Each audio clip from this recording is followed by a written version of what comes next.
अज़ीज़ तलबा अस्सलामु अलैकुम। उम्मीद है आप लोग खैरियत से होंगे। अल्लाह रब्बुल इज़्ज़त आप लोगों को खुश रखे। हमने हाइड्रोकार्बन की सीरीज़ को स्टार्ट किया हुआ है। यूनिट 16 है हाइड्रोकार्बन का और उस पर लेक्चर नंबर 25 मैं आप लोगों के सामने लाया हूँ।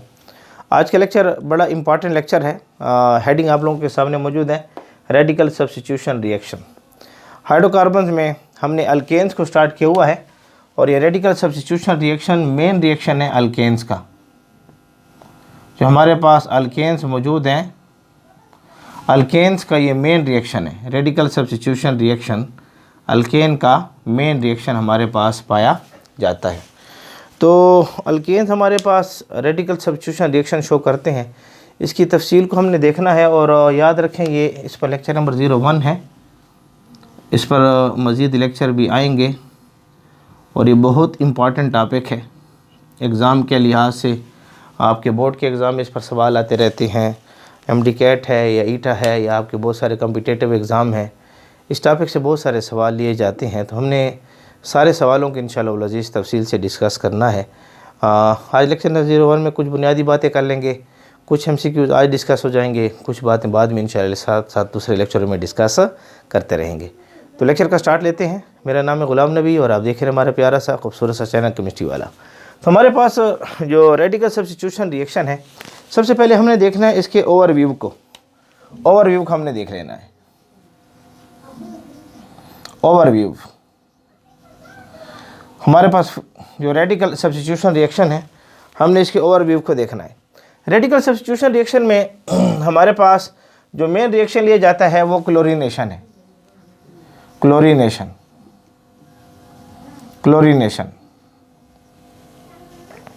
मेन रिएक्शन जब रेडिकल सब्स्टिट्यूशन रिएक्शन में हम देखते हैं, हमारे पास क्या है, क्लोरीनेशन को देखा जाता है।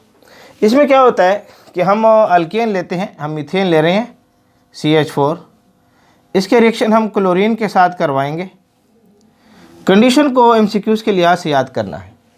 अल्ट्रावायलेट रेडिएशन लें, अल्ट्रावायलेट रेडिएशन UV से मुराद क्या लेते हैं, अल्ट्रावायलेट रेडिएशन, या सनलाइट लें, सनलाइट अल्ट्रावायलेट रेडिएशन आप ले सकते हैं। सनलाइट का लफ्ज़ आप इस्तेमाल करें, हीट का लफ्ज़ इस्तेमाल करें, रिएक्शन को हीट प्रोवाइड की जा रही है, या परऑक्साइड लिखा होगा, परऑक्साइड। तो ये जो कंडीशंस यहाँ पर मैंने लिखी हैं, इनको MCQs के लिहाज से याद रखें कि आपके पास जब अल्केन मीथेन क्लोरीन के साथ रिएक्शन करेगा तो इनमें से कोई ना कोई कंडीशन आपको 4 ऑप्शन में दी जाएगी और उस कंडीशन को आपने टिक करना होगा। अक्सर ये परऑक्साइड दी जाती है और बच्चों के दिमाग में नहीं होता। हमारे KP के बोर्ड कंटेंट में परऑक्साइड का लफ्ज़ इस्तेमाल नहीं हुआ, लेकिन परऑक्साइड आपके कम्पिटिटिव एग्ज़ाम में आ रहा है तो वहाँ पर बच्चों को तकलीफ़ होती है कि जी परऑक्साइड कहाँ से आ गया। ऑप्शन में परऑक्साइड उसने दिया होगा आपको, उसने कहा होगा कि ये जो क्लोरीनेशन ऑफ अल्केन है ये किसकी मौजूदगी में होगा। उसमें बच्चे जो है या तो अल्ट्रावायलेट रेडिएशन को ढूंढ रहे होते हैं या सनलाइट को ढूंढ रहे होते हैं, और उसने परऑक्साइड दिया होता है ऑप्शन में, तो अपने परऑक्साइड को टिक करना होगा। इससे रिएक्शन जब होता है, इसमें क्या होता है कि CH3Cl बनता है प्लस HCl बनेगा, CH3Cl प्लस HCl बनेगा। यानी मीथेन रिएक्शन कर रहा है क्लोरीन के साथ, और इससे बन रहा है क्लोरोमीथेन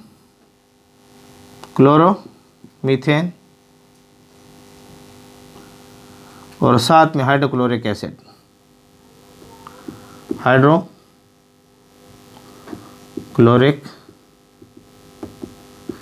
बन रहा है, HCl बन रहा है। अब ये जो रिएक्शन है ये फ्री रेडिकल सब्स्टिट्यूशन रिएक्शन है। यहाँ से मीथेन से फ्री रेडिकल निकलेगा और यहाँ से फ्री रेडिकल इस पर क्या होगा, इसके साथ रिएक्ट करेगा। इस वजह से हम इसको फ्री रेडिकल सब्स्टिट्यूशन रिएक्शन कहते हैं।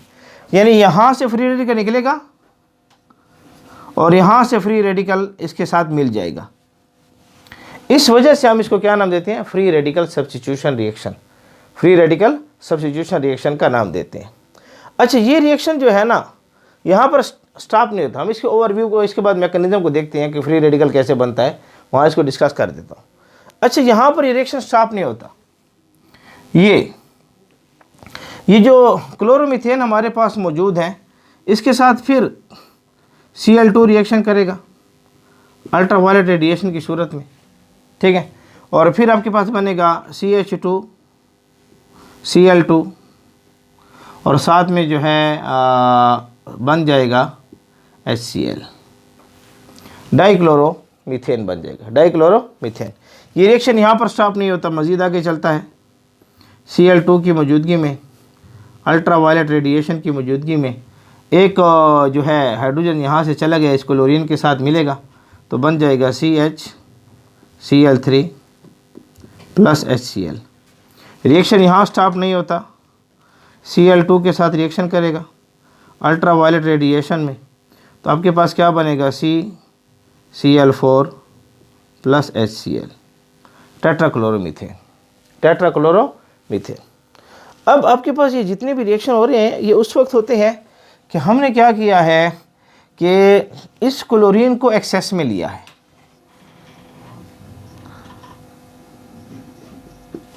इस क्लोरीन को हमने क्या लिया है, एक्सेस में लिया है, ज़्यादा मिकदार में लिया है, तो तब आपके पास ये प्रोडक्ट आ रहा है। ये हमने क्लोरीन को एक्सेस में ले लिया, तब आपके पास ये प्रोडक्ट आ रहा है। ये प्रोडक्ट कब बन रहा है, जब हमने Cl क्लोरीन को एक्सेस में लिया हुआ है। हाँ, अगर हम क्लोरीन को एक्सेस में नहीं लेते, इसको लिमिटेड लेते हैं क्लोरीन को, यानी हम क्या कर रहे हैं, रिएक्शन करवा रहे हैं इस तरीके से कि CH4 का रिएक्शन हम क्लोरीन के साथ करवा रहे हैं in the presence of sunlight, ultraviolet radiation, इनमें से कोई कंडीशन आपको दी गई है और इसकी मौजूदगी में रिएक्शन करवा रहे हैं, तो क्या होगा, यहाँ बनेगा CH3Cl प्लस HCl। अगर हम इसको लिमिटेड लेते हैं, लिमिटेड कम मिकदार में ले रहे हैं, तो तब आपके पास क्लोरोमीथेन ये प्रोडक्ट बनेगा। तो MCQs की बात तो यहाँ तक क्लियर होनी चाहिए। एक्सेस में लो, अगर एक्सेस में ले रहे हैं इसको हम, तो ये प्रोडक्ट है। MCQs के लिहाज से इसको याद कर ले अच्छे तरीके से। अगर हम इसको लिमिटेड ले रहे हैं, क्लोरीन को, Cl2 को लिमिटेड ले रहे हैं, तब ये प्रोडक्ट है। तो MCQs के लिहाज से इसको अच्छे तरीके से दिमाग में बिठा लें। तो आपके पास जो रिएक्शन हो रहा है ना, मीथेन क्लोरीन के साथ रिएक्शन करेगा, तो आपके पास ये सीरीज ऑफ रिएक्शन होंगे। अच्छा, आपके पास एक शॉर्ट क्वेश्चन पूछते हैं कि ये बेस्ट मेथड नहीं है अल्काइल हिलाइड पैदा करने के लिए। ये जो आपके पास आ रहा है CH3Cl, आपके पास, इसको मैं यहाँ लिखता हूँ CH3Cl, असल में ये R है और ये Cl है, ये R है और ये क्या है, Cl हमारे पास पाया जाता है। इसको नाम देते हैं अल्काइल हिलाइड, अल्काइल हिलाइड का नाम दिया जाता है। ये जो आपके पास है ना, free radical substitution reaction, radical substitution reaction, radical substitution reaction,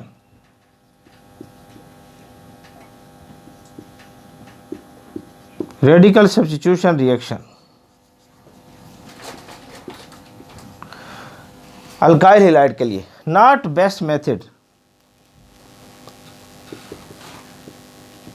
not best method for its preparation।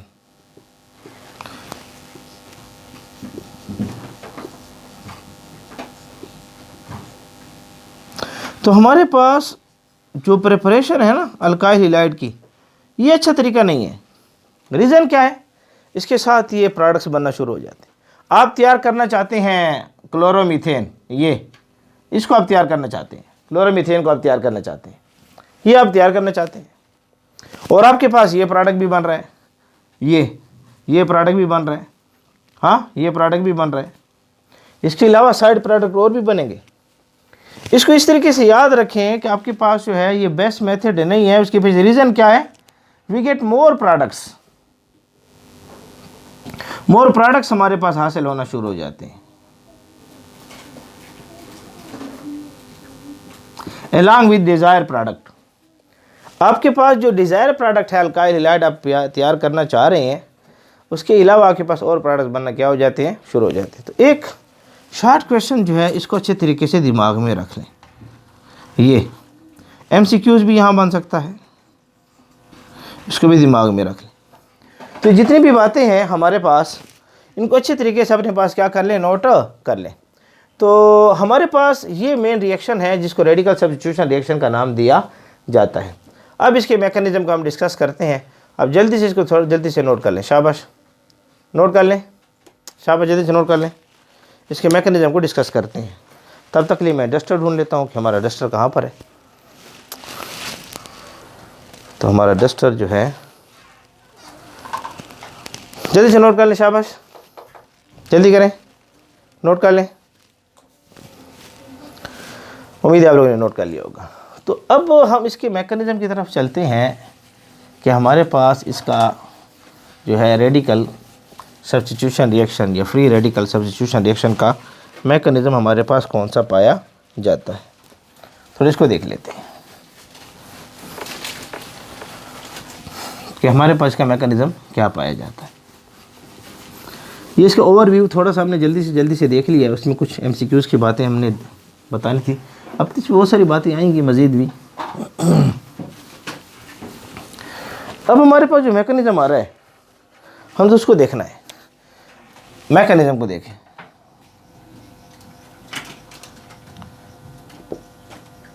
Mechanism free radical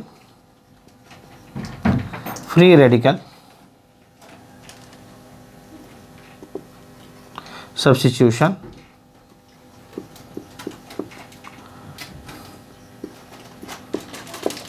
reaction.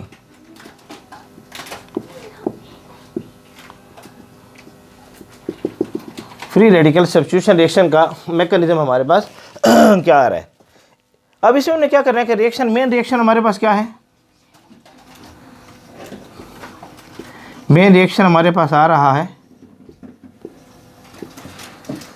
वो क्या है कि हमने मीथेन लिया, क्लोरीन के साथ इसका रिएक्शन करवाया, अल्ट्रावायलेट रेडिएशन हमने प्रोवाइड की, ठीक है, और यहाँ बन गया CH4 CH3Cl प्लस HCl, ये हमारे पास हासिल हो गया। अब जब हम इसका मैकेनिज्म को देखते हैं तो इसके मैकेनिज्म में 3 स्टेप्स हैं। हमारे पास मैकेनिज्म है, इसके मैकेनिज्म में 3 स्टेप्स पाए जाते हैं। 3 स्टेप्स, मेन 3 स्टेप्स हमारे पास होते हैं। स्टेप नंबर 1 मैकेनिज्म में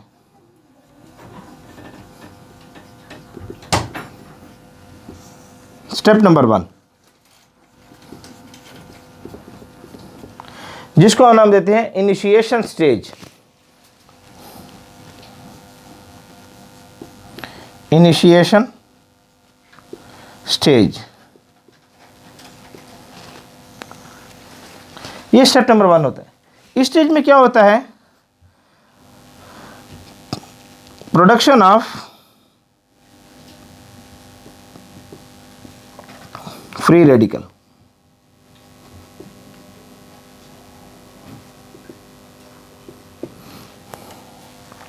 फ्री रेडिकल का बनना, तो इसमें क्या होता है, ये जो क्लोरीन है, क्लोरीन, इसके पास यहाँ इलेक्ट्रॉन मौजूद हैं जिन्होंने बॉन्ड बनाया हुआ है। जब इस पर सूरज की रोशनी लगती है, अल्ट्रावायलेट रेडिएशन, सूरज की रोशनी इस पर लगी, अल्ट्रावायलेट रेडिएशन इस पर लगी, तो इसमें ये बॉन्ड यहाँ से ब्रेक होगा, होमोलाइटिक फ्यूजन, यही बॉन्ड यहाँ से ब्रेक होगा, बॉन्ड यहाँ से ब्रेक होगा, जिसको नाम देते हैं होमोलाइटिक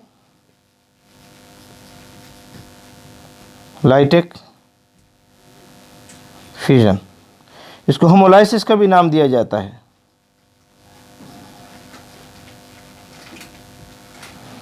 इसको होमोलाइटिक फ्यूजन कहेंगे, इसको होमोलाइसिस का भी नाम दिया जाता है। तो ये बॉन्ड यहाँ से क्या हो जाएगा, ब्रेक होगा। अगर आप देखना चाहते हो होमोलाइटिक फ्यूजन या होमोलाइसिस, यूट्यूब पर टाइप करें होमोलाइटिक फ्यूजन या होमोलाइसिस बायोकेमिस्ट्री वाला, ये टॉपिक आपको मिल जाएगा। अभी क्या होता है कि जब ये बॉन्ड यहाँ से ब्रेक होगा तो यहाँ से बनेगा chlorine free radical. Chlorine free radical, ये अपना इलेक्ट्रॉन ले गया, ये अपना इलेक्ट्रॉन ले गया, तो आपके पास यहाँ पर ये अनपेयर्ड इलेक्ट्रॉन इसके पास रह जाएंगे, इसको नाम देंगे क्लोरीन फ्री रेडिकल। टोटल तो क्लोरीन के आउटर मोस्ट शेल में 7 इलेक्ट्रॉन है। यहाँ देखिए ये 2 इलेक्ट्रॉन ये हैं, 2 इलेक्ट्रॉन ये हैं और 2 इलेक्ट्रॉन ये हैं, 1 इलेक्ट्रॉन ये है। क्योंकि क्लोरीन के 2 एटम थे तो इसलिए हम 2 यहाँ लगा देते हैं। इसको नाम देते हैं chlorine free radical. Free radical आपके पास बन गया, फ्री रेडिकल आपके पास बन गया। इस स्टेज को नाम देते हैं इनिशिएशन स्टेज, किसी चीज़ का स्टार्ट होना। तो free radical production, free radical preparation इस स्टेज में होती है। उसके बाद हमारे पास दूसरी स्टेज आती है propagation stage.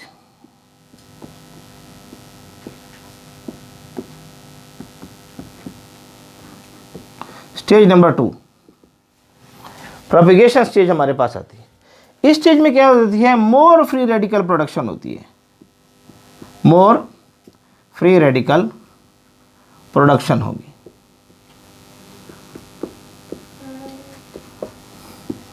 More free radical क्या होगी, प्रोडक्शन होगी। तो क्या होगा कि आपके पास यहां मीथेन मौजूद था, मीथेन, इसके साथ 4 बॉन्ड लगे हुए हैं, यहाँ हाइड्रोजन है, यहाँ हाइड्रोजन है, यहाँ हाइड्रोजन है, यहाँ हाइड्रोजन है। अब फ्री रेडिकल तो मौजूद है, फ्री रेडिकल। अब यहाँ पर इलेक्ट्रॉन मौजूद है, यहाँ पर होगा होमोलाइटिक फ्यूजन, होमोलाइटिक फ्यूजन। ये बॉन्ड यहाँ से ब्रेक होगा, ये थोड़ा खूबसूरत बना लेते। ये बॉन्ड यहाँ से, ये अपना इलेक्ट्रॉन हाइड्रोजन ले जाएगा, कार्बन अपना इलेक्ट्रॉन ले जाएगा, यहाँ से बॉन्ड क्या होगा, ब्रेक होगा। ये बॉन्ड यहाँ से ब्रेक होगा, ठीक है। और ये हाइड्रोजन जाकर इस क्लोरीन के साथ मिलेगा और आपके पास प्रोडक्ट बनेगा। यहाँ बन सकता है प्रोडक्ट, यहाँ बना लेते हैं, जगह बच जाएगी। ये बन जाएगा HCl। अब ये रह गया CH3 और यहाँ पर electron, methyl free radical,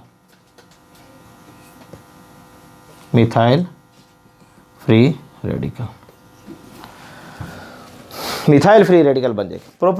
propagation stage में ये होता है, स्टेप नंबर 2 में ये होता है कि मोर फ्री रेडिकल बनती है। अब ये मिथाइल फ्री रेडिकल क्या करेगा, मिथाइल फ्री रेडिकल आएगा, ये क्लोरीन के मॉलिक्यूल को लेगा,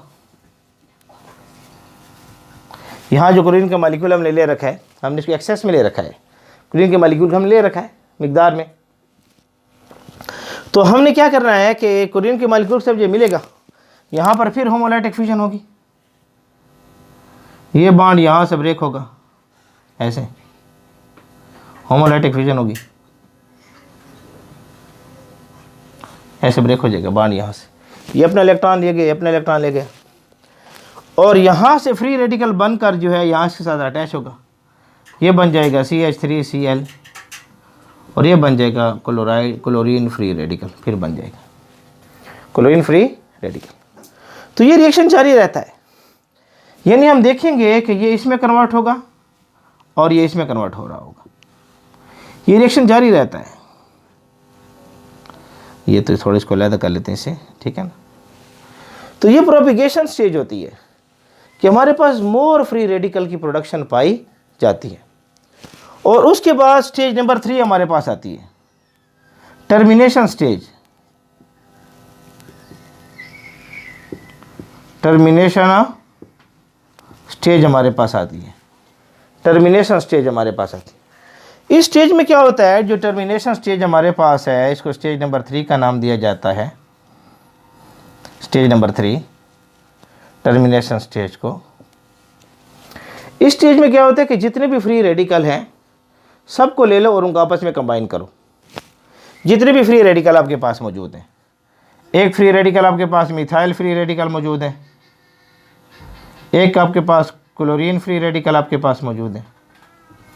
इन सबको आपस में मिलाओ, इन सबको आपस में क्या करो, मिलाओ। तो आपके पास जो है यहाँ पर एक, तो ये हो सकता है कि ये Cl फ्री रेडिकल है, ये क्लोरीन फ्री रेडिकल है, आपस में मिलेंगे तो एक आपको साइड प्रोडक्ट क्लोरीन भी मिलेगा। क्लोरीन यहाँ बना भी था, यहाँ पर क्लोरीन इस्तेमाल भी हुआ है और यहाँ पर क्लोरीन फिर बन भी गए, इसलिए रिएक्शन के अंदर ये इस्तेमाल हो रहा होता है। क्लोरीन रिएक्शन में क्या होता है, इस्तेमाल हो रहा होता है। अच्छा, एक तरीका भी ये हो सकता है कि ये CH3 मिथाइल फ्री रेडिकल और ये Cl फ्री रेडिकल आपस में रिएक्शन करें तो ये हमें बना कर देते हैं CH3Cl, CH3Cl मिथाइल क्लोराइड। ये प्रोडक्ट आपके सामने आया था, ये आपके सामने मौजूद है। एक ये भी हो सकता है कि ये CH3, इसको देखें, ये CH3 मिथाइल फ्री रेडिकल है और यहाँ पर मिथाइल फ्री रेडिकल है,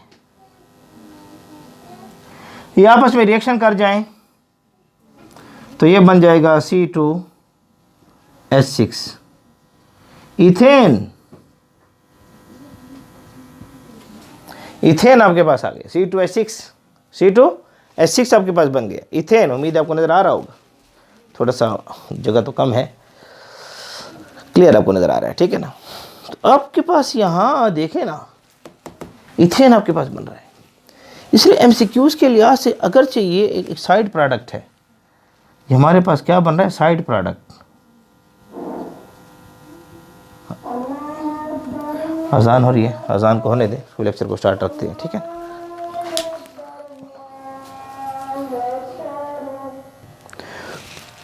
तो हमारे पास जो है ना यहाँ पर ये जो है इथेन, ये एक साइड प्रोडक्ट बनेगा।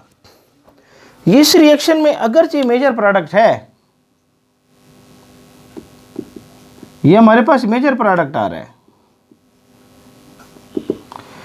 लेकिन ये जो इथेन बन रहा है ये साइड प्रोडक्ट है, ये माइनर होगा, कम मिकदार में होगा, माइनर। साइड प्रोडक्ट में माइनर कम मिकदार में पाया जाएगा, ये MINOR माइनर होगा। बात समझ आ रही है। तो इसलिए आपके पास MCQs में बाज़ औक़ात पूछ देते हैं ना, वो आपसे कहते हैं कि हमने रिएक्शन कराया मीथेन के साथ क्लोरीन का और हमारे पास ये प्रोडक्ट बना, कहते हैं कौन सा प्रोडक्ट इसमें नहीं है। ऑप्शन नंबर ए में आपके पास ये दे देते हैं, ऑप्शन नंबर बी में ये दे देते हैं, ऑप्शन नंबर सी में आपके पास C2H6 दे देते हैं और ऑप्शन नंबर डी में आपके पास नन ऑफ दिस, ये नन ऑफ देम लिख देते हैं। या तो उस बच्चे कहते हैं यहाँ पर चलो इथेन मौजूद नहीं है, इथेन मौजूद नहीं है, तो बच्चे इसको टिक करते हैं। हालांकि यहाँ मैकेनिज्म में आप देख रहे हैं इथेन मौजूद है, साइड प्रोडक्ट बन रहा है इथेन का, इसलिए यहाँ पर इसको टिक करेंगे आप तो गलत होगा। इसलिए यहाँ पर ऑप्शन क्या होगा, यहाँ पर जो है नन ऑफ दिस आएगा। ये भी प्रोडक्ट है, ये भी प्रोडक्ट है, ये भी प्रोडक्ट है इसका, अगर जो हमें फर्स्ट अगर इस स्टेप में नज़र नहीं आ रहा था, लेकिन मैकेनिज्म ये प्रोडक्ट है, माइनर है सही।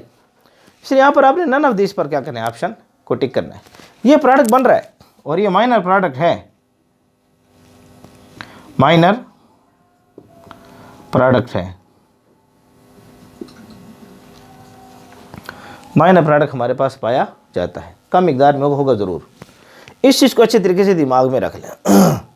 अच्छा, एक चीज़ इसके अलावा MCQs की कुछ बातें आपने मज़ीद भी याद रखनी है कि आपके पास ये जो इनिशिएशन स्टेज है, इनिशिएशन स्टेज ये हमेशा एंडोथर्मिक होगा।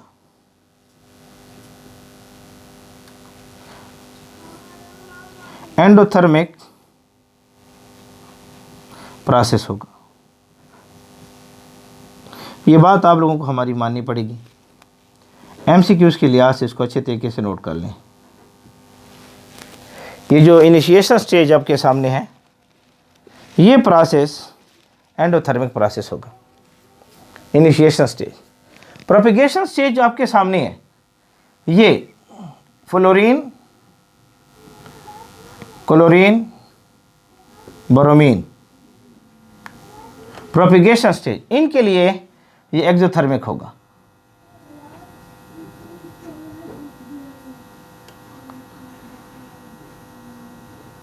एक्सोथर्मिक प्रोसेस होगा। बात समझ आ रही है? ये अच्छी तरीके से नोट रखें, फ्लोरीन, क्लोरीन और ब्रोमीन। एमसीक्यूज के लिहाज से इसको नोट रखें। ये हमारे पास एंडोथर्मिक प्रोसेस होगा। इनिशिएशन स्टेज हमारे पास हमेशा एंडोथर्मिक प्रोसेस, हीट हम देंगे, इसको हम हीट क्या करेंगे, प्रोवाइड करेंगे, हमारे पास एंडोथर्मिक प्रोसेस रहेगा।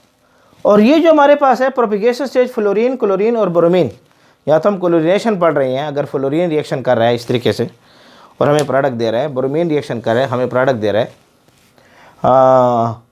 फ्लोरीन है, क्लोरीन है, ब्रोमीन है, इन तीनों के लिए ये प्रोसेस एक्सोथर्मिक प्रोसेस है।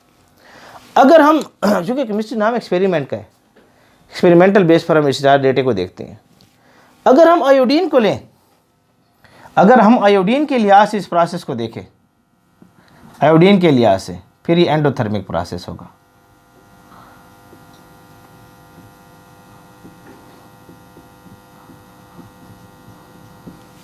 एमसीक्यूज के लिहाज से इसको नोट रखें, एमसीक्यूज के लिहाज से इसको नोट